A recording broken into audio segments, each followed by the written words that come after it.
യുദ്ധം കാരണം പശ്ചിമേഷ്യയിൽ നിന്നുള്ള ഇന്ധന വിതരണം തടസ്സപ്പെട്ടതോടെ രാജ്യത്ത് ഒട്ടാകെ പാചകവാതക ക്ഷാമം രൂക്ഷമായിരിക്കുകയാണ്. ഇതിന്റെ പശ്ചാത്തലത്തിൽ വാണിജ്യ ഗാർഹിക സിലിണ്ടറുകൾക്ക് കടുത്ത നിയന്ത്രണവും വിലക്കയറ്റവും ഏർപ്പെടുത്തിയിരിക്കുകയാണ്.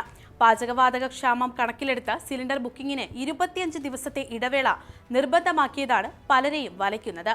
നേരത്തെ 15 ദിവസത്തെ ഇടവേളയാണ് പറഞ്ഞിരുന്നതെങ്കിലും ഒരു സിലിണ്ടർ കിട്ടിയതിനു ശേഷം രണ്ടാം സിലിണ്ടർ ബുക്ക് ചെയ്താലും 2 ദിവസത്തിനുള്ളിൽ കിട്ടുമായിരുന്നു. ബുക്ക് ചെയ്യാൻ മറന്നുപോയവരാണ് കൂടുതൽ വെട്ടിലായിരിക്കുന്നത്.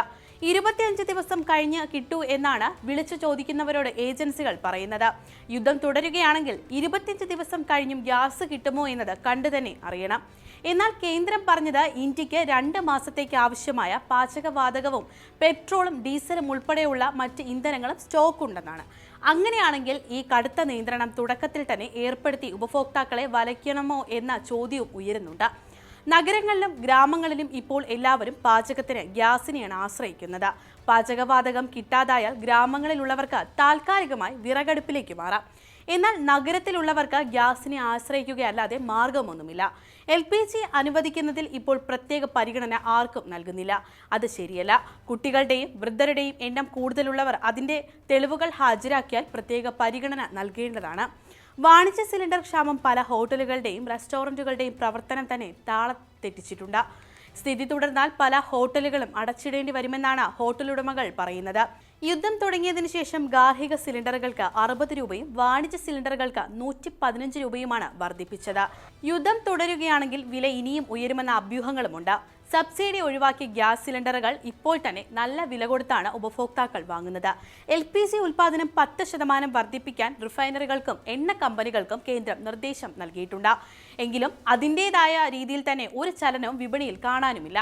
സിലിണ്ടറുകൾ പൂഴ്ത്തിവച്ചാൽ കർശന നടപടി ഉണ്ടാകുമെന്ന് സംസ്ഥാന ഭക്ഷ്യ പൊതുവിതരണ വകുപ്പ് മന്ത്രി GR അനിൽ മുന്നറിയിപ്പ് നൽകിയിട്ടുണ്ട്. ഗാർഹിക ഉപയോഗത്തിനുള്ള സിലിണ്ടറുകളുടെ വിതരണത്തിൽ ഷോർട്ടേജ് ഇല്ലെന്നാണ് കമ്പനി പ്രതിനിധികൾ പറയുന്നതെങ്കിലും ഉപഭോക്താക്കളോട് ഏജൻസിക്കാർ പറയുന്നത് ഷോർട്ടേജ് കാരണമാണ് നിയന്ത്രണമെന്നാണ്.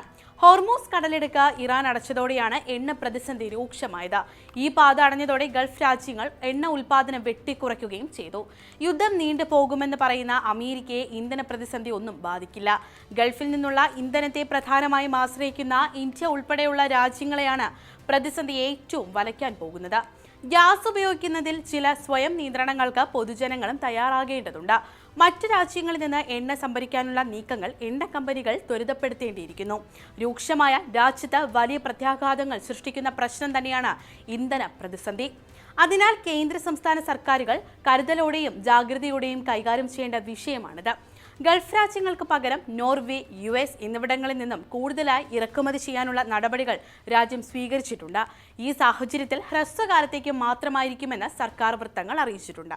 എന്നിരുന്നാലും ഈ കപ്പലുകൾ എത്താൻ സമയമെടുക്കുന്നതിനാൽ ഇടക്കാലത്തേക്ക് ക്ഷാമം തുടരാൻ സാധ്യതയുണ്ടെന്നും അവർ ചൂണ്ടിക്കാട്ടുന്നു. അടിയന്തരമായി 10 ലക്ഷം ടൺ LPG വാങ്ങാനുള്ള നടപടികൾ സ്വീകരിച്ചു എന്നാണ് കേന്ദ്ര സർക്കാർ അറിയിച്ചത്. ഗാർഹിക ഉപയോക്താക്കൾക്ക് മുൻഗണന നൽകാനുള്ള സർക്കാർ തീരുമാനത്തെ തുടർന്ന് ഇന്ത്യയുടെ LPG ഉൽപ്പാദനം 10% വർദ്ധിച്ചതായും ഉദ്യോഗസ്ഥർ വ്യക്തമാക്കി. ലിക്വിഫൈഡ് നാച്ചുറൽ ഗ്യാസിന്റെ കാര്യത്തിൽ വേഗത്തിൽ മാറ്റങ്ങൾ വരുത്താൻ ബുദ്ധിമുട്ടാണ്. ഖത്തർ കഴിഞ്ഞാൽ നോർവീജിയൻ അല്ലെങ്കിൽ അമേരിക്കൻ വാതകമാണ് ആശ്രയം. അത് ഇന്ത്യയിലെത്താൻ ഏറെ സമയമെടുക്കും. മുമ്പ് MMBTUവിന് $68 ഖത്തറിൽ നിന്ന് വാതകം ലഭിച്ചിരുന്നത്. എന്നാൽ ഇപ്പോൾ അത് $15 ഉയർന്നു. US, നോർവേ എന്നിവിടങ്ങളിൽ നിന്ന് വാതകവുമായി ഇന്ത്യയിൽ എത്താൻ കപ്പലുകൾക്ക് ഏകദേശം 2 മാസത്തോളം സമയമെടുക്കുമെന്നാണ് ഷിപ്പിംഗ് വ്യവസായ കണക്കുകൾ പറയുന്നത്. ഓർഡറുകൾ നൽകി ഡെലിവറി ലഭിക്കുന്നതിന് ഒരു ലീഡ് ടൈം ഉണ്ടാകും. വാതകം ദീർഘകാല പ്രശ്നമാകില്ല, പക്ഷേ ചില ഹ്രസ്വകാല ബുദ്ധിമുട്ടുകൾ നേരിട്ടേക്കാമെന്നാണ് ഉദ്യോഗസ്ഥർ നൽകുന്ന സൂചന.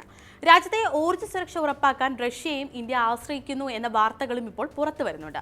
ഹോർമൂസ് കടലിടുക്കിലെ തടസ്സങ്ങൾ കാരണം ഗൾഫ് രാജ്യങ്ങളിൽ നിന്നുള്ള ഇന്ധന വരവ് അവതാളത്തിലായ സാഹചര്യത്തിൽ റഷ്യയിൽ നിന്നുള്ള ക്രൂഡ് ഓയിൽ ഇറക്കുമതി ഇന്ത്യ കുത്തനെ കൂട്ടിയെന്ന റിപ്പോർട്ടുകളാണ് പുറത്തുവരുന്നത്. ഈ മാർച്ചിൽ മാത്രം പ്രതിദിനം 15 ലക്ഷം barrel Russian crude oil India വാങ്ങിയതായിട്ടാണ് റിപ്പോർട്ട്. ഫെബ്രുവരിയിൽ ഇത് 10.4 ലക്ഷം ബാരലായിരുന്നു. ഇതിനകം 3 കോടി barrel Russian crude oil India വാങ്ങിക്കഴിഞ്ഞതായി റിപ്പോർട്ടുകൾ പുറത്തുവന്നു. ക്രൂഡ് ഓയിലിന് പിന്നാലെ പാചകവാതകത്തിനും റഷ്യയെ കൂടുതൽ ആശ്രയിക്കാനാണ് ഇന്ത്യയുടെ നീക്കം. നിലവിൽ ഇന്ത്യയുടെ LPG ആവശ്യത്തിന്റെ 55%, LNG ആവശ്യത്തിന്റെ 30% ഹോർമൂസ് കടലിടുക്ക് വഴിയാണ് എത്തുന്നത്. യുദ്ധം കാരണം ഈ പാത സ്തംഭിച്ചതോടെ രാജ്യത്തെ ഹോട്ടൽ വ്യവസായ മേഖലകളിൽ ഇന്ധനക്ഷാമം രൂക്ഷമായിരിക്കുകയാണ്. ഇത് മറികടക്കാൻ റഷ്യയിൽ നിന്ന് കൂടുതൽ LNG എത്തിക്കാൻ പൊതുമേഖലാ സ്ഥാപനമായ ഗെയിൽ ശ്രമം തുടങ്ങി. 23 വർഷത്തെ കരാർ നിലവിലുണ്ടെങ്കിലും ഇടക്കാലത്ത് കുറച്ചിരുന്ന ഇറക്കുമതിയാണ് ഇപ്പോൾ അടിയന്തരമായി വർദ്ധിപ്പിക്കുന്നത്. ഒരു പ്രതിസന്ധിയും ഉണ്ടാകില്ലെന്നാണ് കേന്ദ്ര സർക്കാർ പറയുന്നത്. ഏതായാലും ആഗോള വിപണി ആശങ്കയിലാണ്. യുദ്ധം അവസാനിക്കാത്ത പക്ഷം എന്താകും സ്ഥിതിയെന്ന് കാത്തിരുന്ന് കാണാം.